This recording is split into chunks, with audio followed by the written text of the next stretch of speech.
All right. Assalamu alaikum. I hope you guys are absolutely fine. सही है? मैंने आपको बताया वेव्स का चैप्टर स्टार्ट करवाया था एंड वेव्स में मैंने आपको वेव्स जनरली क्या होती हैं, इनकी definition, mechanical waves and electromagnetic waves करवा दिया था, डिफरेंसेस करवा दिए थे। मैकेनिकल वेव में स्टार्ट किया था, उसमें हमने transfers and longitudinal wave detail में पढ़ा था काफ़ी ज़्यादा। वेव्स की प्रॉपर्टीज़ की थी, फिर फ्रीक्वेंसी की थी, and then wavelength and then wave speed हमने पढ़ी थी। सही है? ओके, अब इससे आगे चलते हैं। अब जनरली तीन चीज़ें आपने और करनी है। वो क्या है? वो आपके पास रिफ्लेक्शन है, रिफ्रैक्शन है एंड डिफ्रैक्शन है। सही। सबसे पहले बात करते हैं रिफ्लेक्शन होती क्या है, रिफ्लेक्ट करना कहते किसे।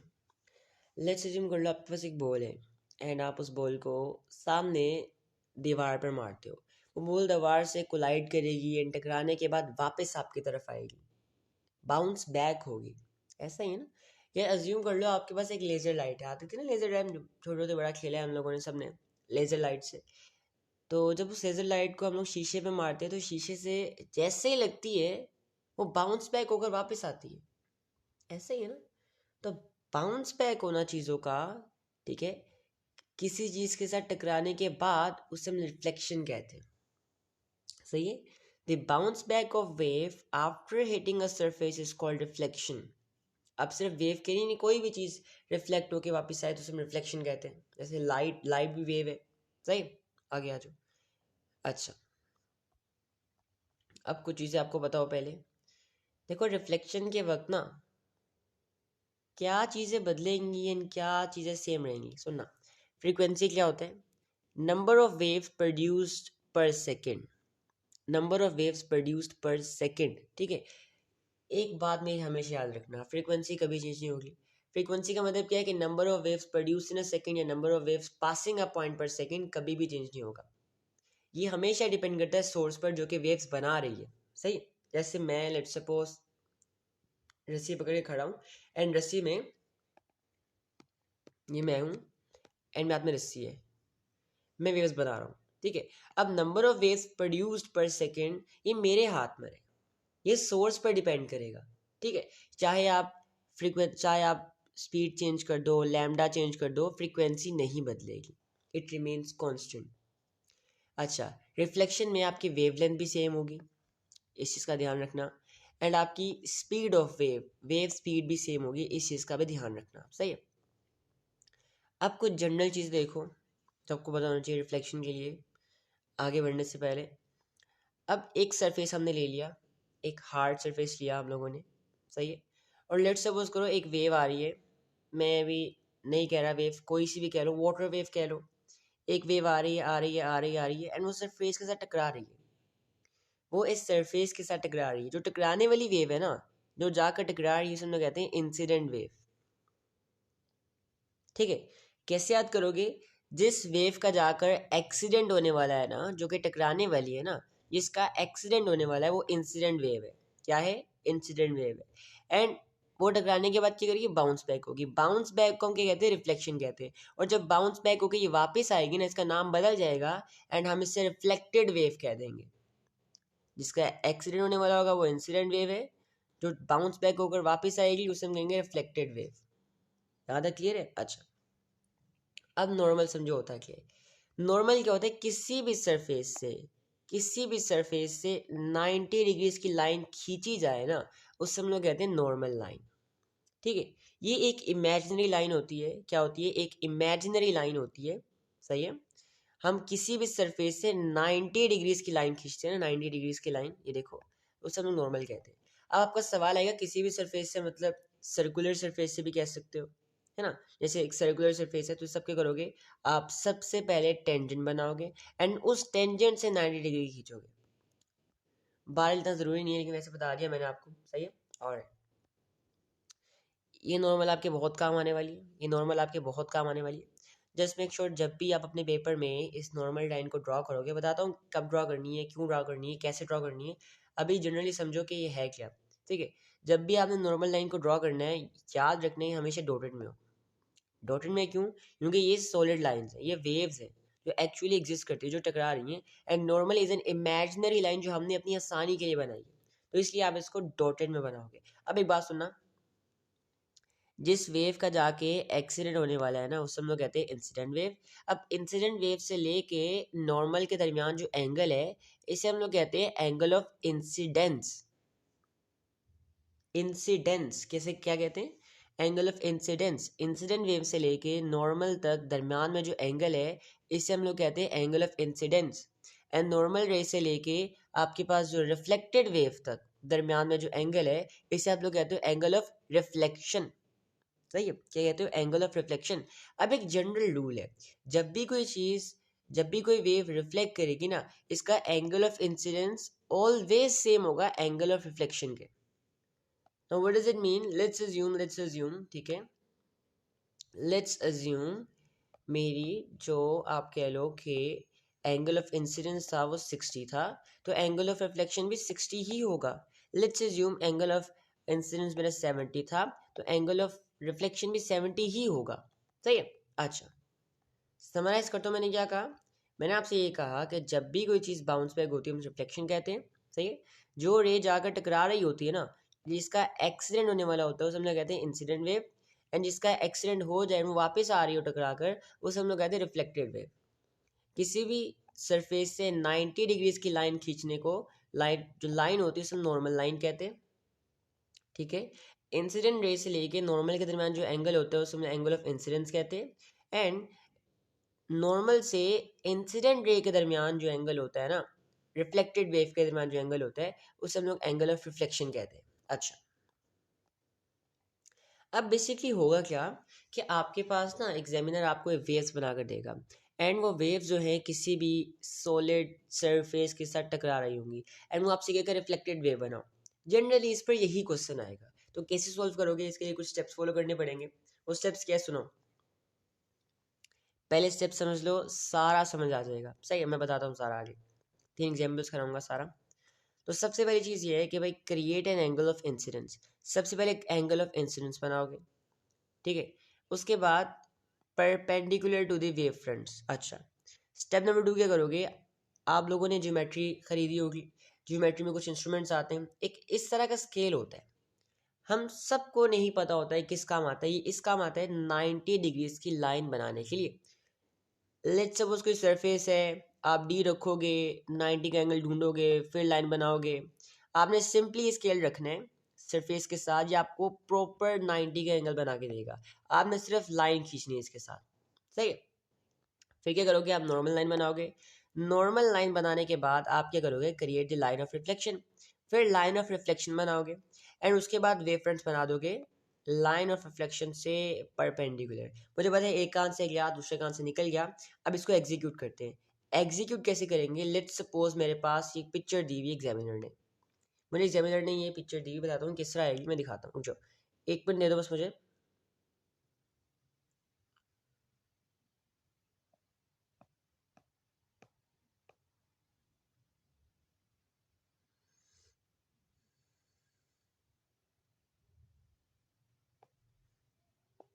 ओके, अब इस तरह क्वेश्चन आएगा आपको, एंड आपसे कहा जाएगा कि आप रिफ्लेक्टेड वेव्स बनाओ। अब हमें नहीं पता कैसे बनानी है, हमें क्या पता हो कैसे बनानी है ना। अब क्या करेंगे हम लोग, हम सबसे पहले बात सुनना, सब याद करो। सबसे पहले हम क्या करेंगे, सबसे पहले हम लोग इंसिडेंट इंसिडेंट वेव की लाइन बनाएंगे, समवट लाइक दिस। बन गई, बन गई ना।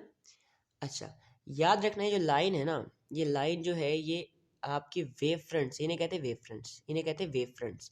इन वेव फ्रंट से 90 डिग्रीज पे हो, 90 डिग्रीज पे हो। सही है। स्टेप नंबर 2 क्या करोगे, स्टेप नंबर 2 आप लाइन ऑफ नॉर्मल बनाओगे। ये लाइन आप यहाँ बना लो, यहाँ बना लो, ये वाली लाइन, मसले की बात नहीं है।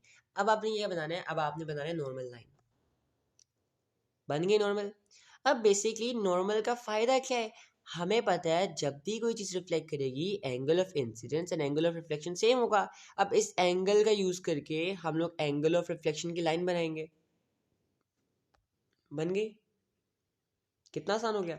अब क्या करोगे, अब भाई ये जो रिफ्लेक्टेड वेव्स है ना, जिनका ये हिस्सा गायब है, ये जिनका हिस्सा गायब है, हिस्सा जो गायब है इनका, मिसिंग हिस्सा है ना, ये वेव फ्रंट्स हम लोग बनाएंगे। कहाँ बनाएंगे?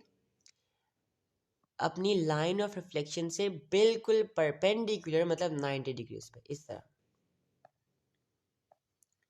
90 डिग्रीज पे बनाएंगे, 90 डिग्रीज पे बनाएंगे, 90 डिग्रीज पे। देखो ध्यान से, दोबारा देखो, ये देखो बन रही है ना। दोबारा स्टेप्स रिकॉल करो।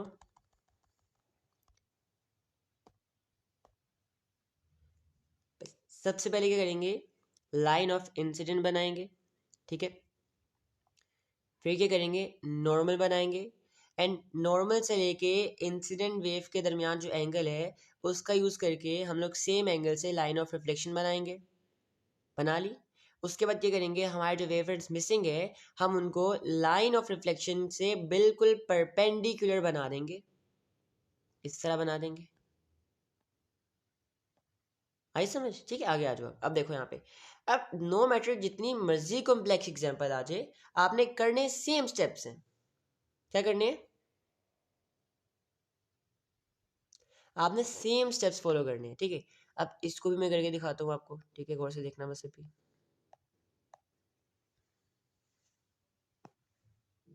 अच्छा, स्टेप नंबर 1 क्या था? स्टेप नंबर 1 क्या था कि आपने सबसे पहले लाइन ऑफ इंसिडेंस बनानी है। बना ली। अब क्या करोगे? अब यहाँ बना लो आप, या फिर दरमियान में बना लो, आपकी मर्जी है, कोई मसले की बात नहीं है। उसके बाद क्या करोगे? इस सरफेस से 90 डिग्रीज की लाइन बनाओगे, जैसे आप लोगों के लाइन ऑफ नॉर्मल। बना ली। अब इंसिडेंट वेव से लेकर नॉर्मल के दरमियान जो एंगल है, उस एंगल, सेम एंगल से आप लाइन ऑफ रिफ्लेक्शन बना लोगे। बन गई ना लाइन ऑफ रिफ्लेक्शन। अब भाई क्या करोगे? जो वेव फ्रंट्स आपके मिसिंग है, जो वेव फ्रंट्स आपके मिसिंग है, इसे आप इस रिफ्लेक्टेड वेव से परपेंडिकुलर बना दोगे। किस तरह बनाओगे? देखना, ये देखो थोड़ा सा टेढ़ा हो गया, ये बनना था 90 डिग्री, बल्कि सही है। हाँ, मेक श्योर ये 90 डिग्री पे हो, ये 90 डिग्री हो आपके पास। मेक श्योर ये 90 डिग्री हो। कैसे कंफर्म करोगे? इस स्केल का यूज़ करोगे। सही है। कैसे यूज़ करोगे वो भी सिखा रहा था, मैं करने की पता कैसे यूज़ करोगे। इसको लेके आओगे यहाँ पे, नहीं ये तो पूरा आया ही नहीं।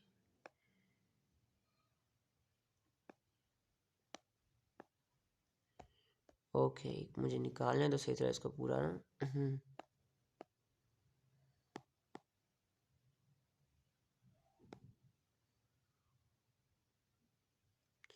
खैर नहीं निकल रहा, छोड़ दो। चलो, इस स्केल को आप कुछ इस तरह रखोगे, यहाँ पे कुछ इस तरह का आएगा आपके पास, ठीक है, इस तरह का आएगा। इस तरह 90 डिग्री बनाओगे आप, ठीक है। उसके बाद क्या करोगे? बाकी वेवफ्रंट्स बना लोगे। क्या करोगे? बाकी सारे वेवफ्रंट्स बना लोगे इस तरह, एंड मेक श्योर ये सारे आपकी रिफ्लेक्टेड वेव से 90 डिग्रीज पे हो। तो ये स्टेप्स फॉलो करने हैं आपने, ठीक है। नो मैटर जितनी मर्जी कॉम्प्लेक्स एग्जांपल आ जाए, आपने यही स्टेप्स फॉलो करने हैं। सही है। अच्छा, आई होप क्लियर हो। आई होप अब समझ आ गई हो नॉर्मल बनाने का फ़ायदा क्या है। सही है, आगे आ जाओ। अब कभी कभी आपको सर्कुलर वेवफ्रंट दे रहे थे, तब क्या करना है? अगर सर्कुलर वेवफ्रंट्स आ जाए फिर हम क्या करेंगे? इसके लिए भी स्टेप्स हैं। सबसे पहले आपने बिल्कुल सेंटर में एक डॉट लगाना है। आपने सेंटर में एक डॉट लगाना है। डॉट लगाने के बाद आपने उस सेंटर से लेके सरफेस तक का डिस्टेंस मेजर करना है। स्टेप नंबर 1 है, लेट्स अज्यूम ये डिस्टेंस मेरे पास 2 सेंटीमीटर आ रहा है। अब बिल्कुल इस सरफेस के पीछे आपने एक और डॉट लगाना है, बिल्कुल एग्जैक्ट इतने ही डिस्टेंस पीछे एक डॉट लगा देना आपने। सही, ये बिल्कुल इसके एग्जैक्ट ऑपोजिट हो, मतलब सेम डिस्टेंस पे हो सरफेस के पीछे। एक डॉट लगा दोगे यहाँ पे सेम लेंथ पर। उसके बाद आपका कंपास होगा। आपका कंपास कुछ इस तरह का होता है।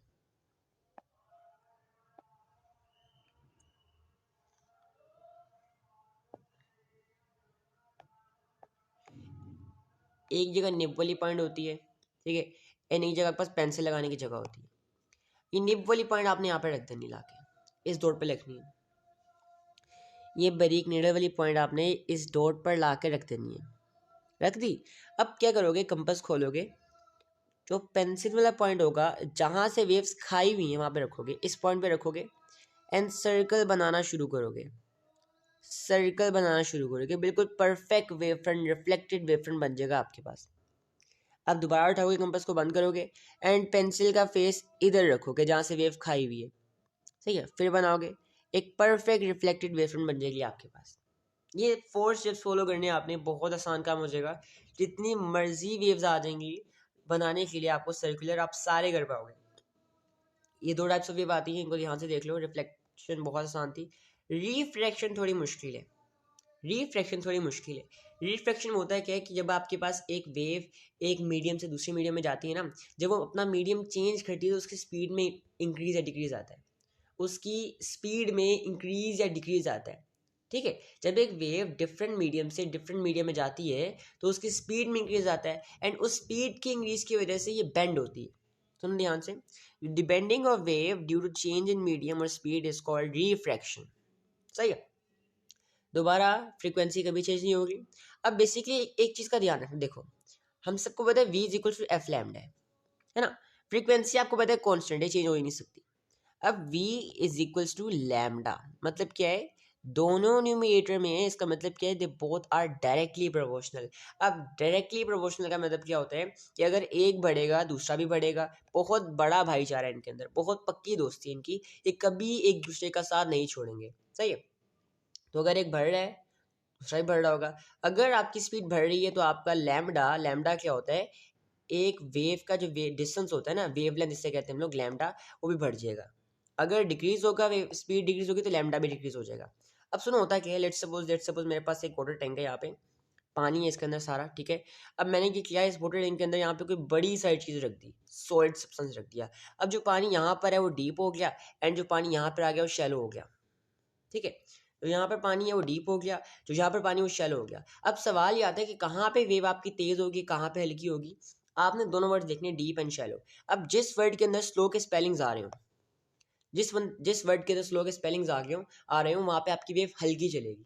सही है, अब देखो शैलो पे क्या हो रहा है, आपकी स्लो स्लो के स्पेलिंग पूरे आ रहे हैं, एस भी आ रहा है, एल भी आ रहा है, डब्ल्यू भी आ रहा है, ओ भी आ रहा है। सही है, डीप में नहीं आ रहा। तो भाई शैलो वाटर में क्या होगा, आपकी वेव स्पीड कम होगी एंड डीप वाटर में ज़्यादा होगी। अब ध्यान से देखो ज़रा, सुनना ज़रा, अगर मैंने आपको बताया कि अगर v is equal to lambda, directly proportional है ना, तो अगर आप स्पीड इंक्रीज कर रहे हो तो लैम्डा भी इंक्रीज होगा, अगर स्पीड डिक्रीज कर रहे हो तो लैम्डा भी डिक्रीज होगा। मतलब इस जगह पे जहाँ पे स्पीड कम है लैम्डा कम होगा, लैम्डा मतलब ये वेव लेंथ वेव की, और यहाँ पे स्पीड ज़्यादा है तो वहाँ पे लैम्डा ज़्यादा होगा, वेव लेंथ बड़ी होगी। अच्छा, अब कुछ वेव इस तरह की दिखेगी, यहाँ पे वेव की स्पीड ज़्यादा होगी, वेव लेंथ बड़ी होगी, जैसे ही अंदर आएगी इधर इसकी स्पीड कम हो जाएगी और वेव लेंथ कम हो जाएगी। कुछ इस तरह की आपकी वेव दिखेगी यहाँ पे। सही है, अच्छा आगे आ जाओ।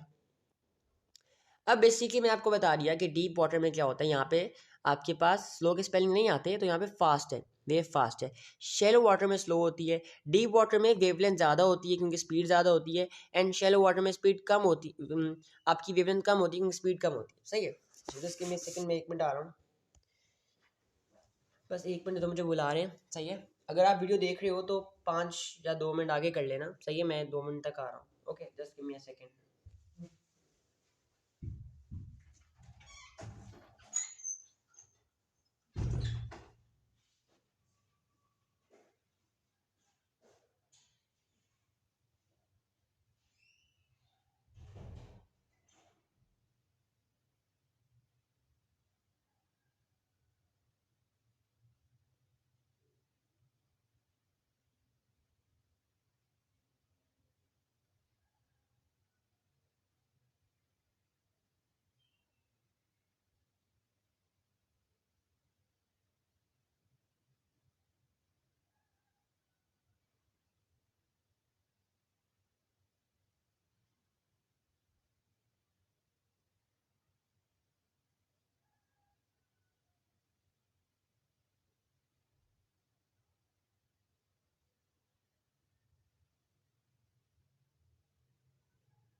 और मैडम रियली सॉरी, मुझे ना बुला रहे थे, ठीक है। सो आप आगे कर लेना, ठीक है। 2-3 काफ़ी देर होगी मुझे तो, 5-6 मिनट हो गए, आगे कर लेना वीडियो को, सही है। ऑलराइट, देखो। अच्छा, मैंने बताया रिफ्रैक्शन क्या होती है। रिफ्रैक्शन का मतलब होता है जब आपके पास एक वेव एक अलग मीडियम से अलग मीडियम में जाती है ना, तो क्या होता है उसकी स्पीड में डिफरेंस आता है, स्पीड चेंज होती है। स्पीड की वजह से आपकी वेव बेंड हो जाती है। बताता हूँ किस तरह, ठीक है। मैंने आपको दिखाया, ठीक है। अच्छा, अब इसमें फ्रीक्वेंसी चेंज नहीं होगी, फ्रीक्वेंसी कभी चेंज नहीं होगी। वेवलेंथ और वेव स्पीड चेंज होगी, सही है। अब आपकी वेव जब डीप में है तो क्या है, इधर स्लो के स्पेलिंग नहीं आती तो वेव फास्ट होगी। फास्ट की वजह से वेवलेंथ भी बड़ी होगी, वेवलेंथ भी बड़ी होगी। जैसे ये शैलो वाटर में आएगी जहाँ पे स्लो की स्पेलिंग आती है, वेव स्लो हो जाएगी। एंड स्लो स्पीड की वजह से वेवलेंथ भी कम हो जाएगी, सही है। अच्छा, अब मेरी बात सुनना, इस चीज़ का ध्यान ध्यान से रखना, सही है। जब आपकी वेव डीप से शैलो में जाएगी ना, तो it will bend towards he normal. अभी बताता हूँ, समझ आ जाएगा सारा। और जब आपकी वेव शैलो से डीप में जा रही हो तो it will bend away from the normal. क्या मतलब है, देखो अब यहाँ ध्यान से। अब ये वेव है, ये डीप से शैलो में गई, कुछ इस तरह बेंड हुई। समझाने के लिए मैं आपको एक एग्जांपल देता हूँ, ठीक है। अच्छा, अब ये ग्रीन वेव थी, ये पहले ऐसे जा रही थी आपके सामने, अब ये कुछ इस तरह होगी, ये कुछ इस तरह हो गई।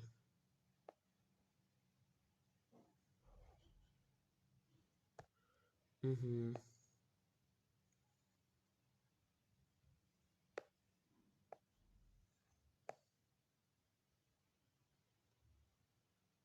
इस तरह हो गई ये वेव।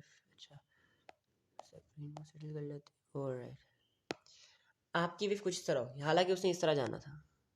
आपकी जो वेव है उसने हालांकि कुछ इस तरह पे जाना था, ओके।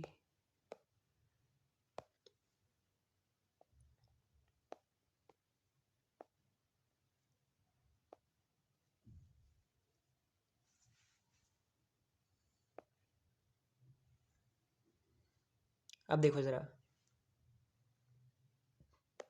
ये बेंड हो गई, क्यों हुई है समझो। अब लेट्स सपोज मैं यहाँ पे 3 पॉइंट्स लेता हूँ। मैंने एक ये पॉइंट लिया,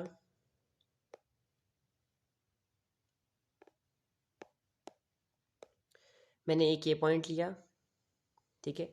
मैंने एक ये पॉइंट लिया, एंड मैंने एक ये पॉइंट लिया। इसको मैंने कहा ए, इसको मैंने कहा, एक मिनट ना, ओके। इसे मैंने ए कहा, इसे मैंने बी कहा, एंड इसे मैंने सी कहा, सही है। अब देखो ज़रा, आपकी जो वेव है वो डीप से शैलो में जा रही है। शैलो में क्या होता है, स्पीड स्लो हो जाती है ना, स्पीड स्लो हो जाती है। अब पहले क्या था, इनिशियली सेम, तीनों सेम स्पीड पे थे, मानते हो। पहले तीनों इनिशियली सेम स्पीड पे थे।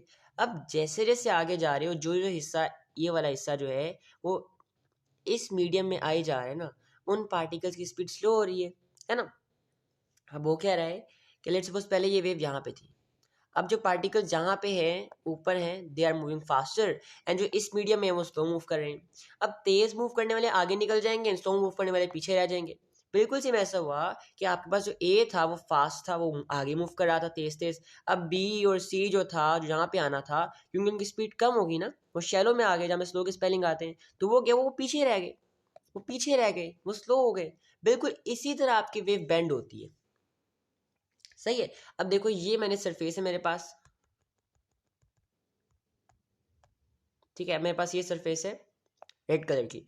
अब सरफेस से मैंने पिंक कलर की नॉर्मल बनाई, नॉर्मल बनाई। अब ये मेरी जो थी ना, वो ओरिजिनल वेव थी। अगर रिफ्रैक्शन ना होती तो वो इस डायरेक्शन में जा रही होती, लेकिन क्योंकि रिफ्रैक्शन हुई ना, तो ये बेंड हो गई नॉर्मल की तरफ। अच्छा सॉरी, गलती होगी, ये वाइट नॉर्मल है आपकी, ये वाइट वाली डॉटेड डॉटेड नॉर्मल है आपकी, ये स्लैश वाली डॉटेड नॉर्मल है आपकी, सही है।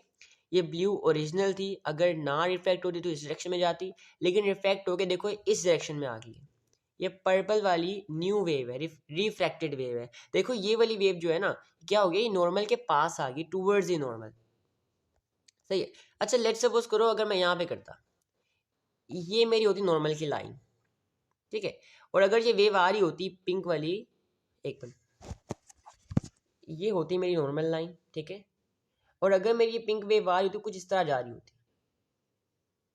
कुछ इस तरह जा रही होती, लेकिन जब हम शैलो से डीप में जाते हैं तो अवे फ्रॉम द नॉर्मल है ना, आपकी wave away from the normal है, ये नॉर्मल है आपकी, अब नॉर्मल से देखो अवे होगी, ये नॉर्मल है आपकी, नॉर्मल है, ठीक है, ये ओरिजिनल वेव जो आ रही थी एंड देखो नॉर्मल से दूर हो गई, नॉर्मल से दूर चलेगी। तो याद रखना है जब भी आप डीप से शैलो पे जाओ, जब भी आप डीप से शैलो पे जाओगे, ठीक है, तो क्या होगा, टूवर्ड्स द नॉर्मल, एंड जब भी आप शैलो से डीप में आओगे तो अवे फ्रॉम द नॉर्मल, सही है। वो कॉन्सेप्ट स्पीड वाला सब समझाने के लिए था। अब डीप फ्रैक्शन क्या होता है, डीप फ्रैक्शन हम लोग कहते हैं when waves passes a narrow gap it spreads out, जब आपकी वेव एक नैरो जगह से गुजरती है ना तो ये स्प्रेड्स आउट। अच्छा नैरो जगह ये नाम याद रखना है, ठीक है, ये चीज़ आपने याद रखनी है कि जो दरमियान में स्पेसिंग हो ना आपकी, ठीक है, ये वेव की वेवलेंथ से छोटी हो तभी डिफ्लेक्शन होगी।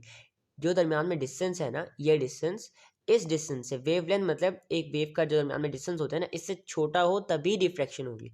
अब इस तरह के सर्कुलर वेव फ्रंट बन जाते हैं। जब घर में हम फर्श धो रहे होते हैं ना, जब दरमियान में सामान चीज़ आ जाए कोई, या फिर कोई ऐसी चीज़ आ जाए जिसका सर्कल हो, तो कुछ इस तरह के ना वेव फ्रंट मैंने बनती हुई देखी, काफ़ी दफ़ा देखी है, आई होप आप लोगों ने भी देखी हो। इस इफेक्ट को हम लोग डिफ्रैक्शन कहते हैं, इस इफेक्ट को हम लोग डिफ्रैक्शन कहते हैं। अच्छा अब एक चीज़ याद रखनी है कि जितना छोटा सुराख होगा ना उतनी ज़्यादा डिफ्रैक्शन इफेक्ट होगा, उतनी ज़्यादा सर्कुलर वेव बनेगी। लॉजिकली होता है क्या है कि जब आप वेव फ्रंट, जब आप स्पेसिंग छोटी करते हो ना, तो जो दरमियान में स्पेस होती है, इन वेव फ्रंट्स के दरमियान में जो वेव लेंथ होती है उससे छोटी हो जाती है, तो वेव फ्रंट्स जो स्प्रेडिंग ऑफ वेव होती है वो ज़्यादा होती है, इफेक्ट ऑफ डिफ्रैक्शन ज़्यादा होता है।